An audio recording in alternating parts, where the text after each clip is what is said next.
Barrister Nasiruddin অসীম আছেন আমাদের সঙ্গে, বিএনপি নেতা এবং আইনজীবী। ব্যারিস্টার অসীম, এই নিষিদ্ধ কর্মকাণ্ড নিষিদ্ধ করা যে আওয়ামী লীগ, সেই আওয়ামী লীগের ভবিষ্যৎ কি? তারা কি নির্বাচন করতে পারবে? তারা কি ভবিষ্যতে আবারও ফিরতে পারে, নাকি নিষিদ্ধ মানে আওয়ামী লীগ একেবারে বাতিল হয়ে গেল মুসলিম লীগের মতো? দেখুন, একটা জিনিস, নিষিদ্ধ মানেই তো নিষিদ্ধ, তার নামে wiped out from the history, সোজা কথা এটা। এখন কথাটা হচ্ছে যে আওয়ামী লীগকে তো সরকার নিষিদ্ধ করেনি, আওয়ামী লীগের কর্মকাণ্ড স্থগিত থাকবে। আমি যে কথাটা আগেই বলেছি যে চূড়ান্ত শুনানি না হওয়া পর্যন্ত এটা স্টেই থাকবে। এটা হচ্ছে যে অবস্থানটা, বর্তমান অবস্থানটা। তো আমার কাছে একটা জিনিস মনে হয় যে এখানে এক ধরনের ব্লেম গেম কিংবা আপনার কাউকে উপরে তোলা বা কাউকে আন্ডারমাইন করা, এ ধরনের একটা অবস্থা বা এ ধরনের একটা খেলা এই অন্তর্বর্তীকালীন সরকার খেলে যাচ্ছেন। হাসিনাও কিন্তু এটাই খেলেছিলেন 2018 সালে। আমি একটু উদাহরণ দিয়ে একটু বলি। 2018 সালে যখন কোটা বিরোধী আন্দোলন চলছিল, একটা পর্যায়ে এসে সরকার আন্দোলনের গতিপথটাকে স্লথ করার জন্য বা স্তিমিত করার জন্য তারা কিন্তু মেনে নিয়েছিলেন। মেনে নিয়ে যেটা করেছেন যে চোরেরে বল চুরি কর, গেরস্থরে বল সজাগ থাক। হাইকোর্টে আপনার মুক্তিযোদ্ধার পরিবারের সন্তানরা আপনার রিট পিটিশন দায়ের করেছিলেন। একটা পর্যায়ে রিট আপনার অ্যাপেলেট ডিভিশনে গেছেন। তো সে জায়গাতে গিয়ে অ্যাপেলেট ডিভিশন কি করলো, হাসিনা যেটা মেনে নিল সেটাকে রিভার্ট করে দিল, করে দেওয়াতে আন্দোলনে আবার নামলো। তার মানেটা কি? হাসিনা নিজে অ্যাডমিট করেছেন যে আমি ত্যক্ত বিরক্ত হয়ে ছাত্রদের উপর তখন মেনে নিয়েছিলাম, এটা বলেছিলেন। তো এখনও অনেকটা সেরকম ত্যক্ত বিরক্ত হয়ে আমরা মেনে নিলাম।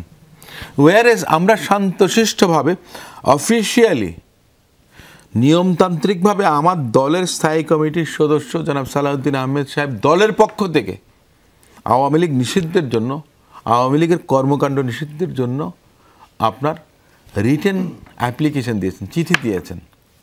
সেটা কিন্তু আসেনি। আজকে বলা হচ্ছে, অনেকে বলে যে কেন আমরা শাহবাগে গেলাম না।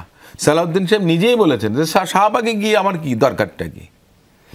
আমার তো যেটা বলার দরকার, যে প্রপার চ্যানেল যেখানে, শাহবাগ তো কথা বলে না নিজ থেকে, ওটা জড়বস্তু। আপনি শাহবাগে গেলে তো আমাদেরকে 13 সালের কথা মনে করিয়ে দেয়।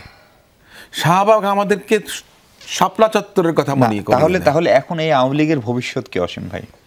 আওয়ামী লীগের সঙ্গে আপনারা দীর্ঘদিন রাজনীতি করেছেন, প্রতিদ্বন্দ্বিতা করেছেন, নির্যাতনের শিকার হয়েছেন। দেখুন, আওয়ামী লীগের ভবিষ্যৎ কী হবে না হবে, দেশে তো প্রচলিত আইন আছে।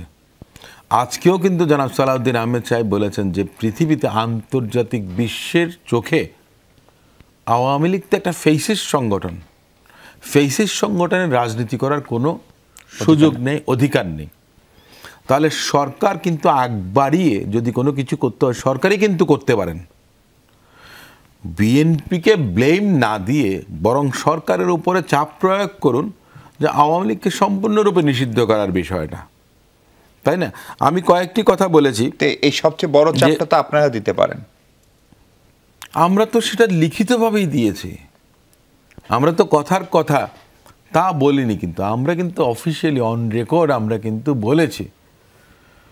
আপনার এটার জন্য তো বলার কিছু নেই। ওনারা সংস্কারের কথা এত কিছু বলতে পারেন, 700-800 সংস্কার প্রস্তাব ওনাদের কাছে যেতে পারে, তার মধ্যে কি এটা ইনক্লুড হতে পারে না?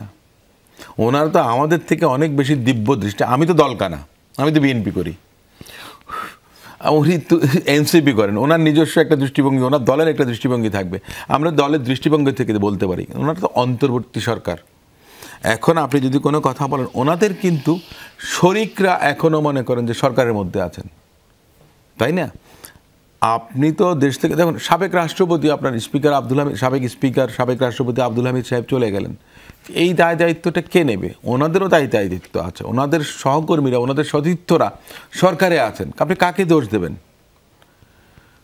এই কারণে বলছি, বিএনপি তো আপনার বাইরের একটা অংশ, সরকারের কোনো অংশ না। বিএনপি আগেও বিরোধী দলে ছিল, বিএনপিতে আমি তো মনে করি যে এখনও বিরোধী দলের মধ্যে আছে।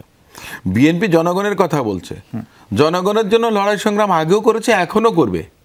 কিন্তু কথাটা হচ্ছে যে কাকে আপনি বাইর করবেন, কাকে আপনি বৈধতা দেবেন, কাকে আপনি নিষিদ্ধ করবেন, সেটা তো আপনার রাষ্ট্রযন্ত্রের মধ্যেই তো আছে। সেটা তো রাষ্ট্রযন্ত্রের নিয়ামক বা ভূমিকা যারা অবতীর্ণ আছেন তারা তো সব কিছুই করতে পারেন। আপনারা কেন অন্যদের উপরে নির্ভরশীল থাকবেন? নির্ভরশীল হচ্ছেন।